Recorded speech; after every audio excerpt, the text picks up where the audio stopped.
Summer special సగ్గుబియ్యం కటోరా సబ్జా గింజల పాయసం అండి.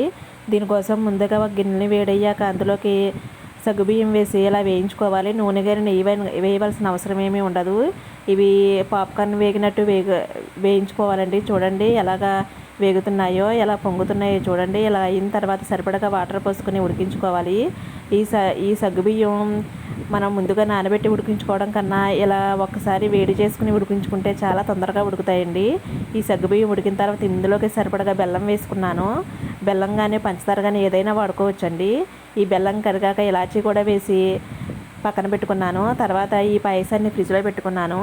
ఇప్పుడు ఒక గ్లాసులోకి కటోరా జెల్ అలాగే సబ్జా గింజలు మనం ఫ్రిడ్జ్లో పెట్టి ఉంచుకున్న సగ్గుబియ్యం పాయసాన్ని కూడా వేసేసి ఒక స్పూన్తో ఒకసారి కలుపుకొని తాగాలండి. అంతేనండి, సమ్మర్ స్పెషల్ సగ్గుబియ్యం కటోరా సబ్జా గింజల పాయసం రెడీ.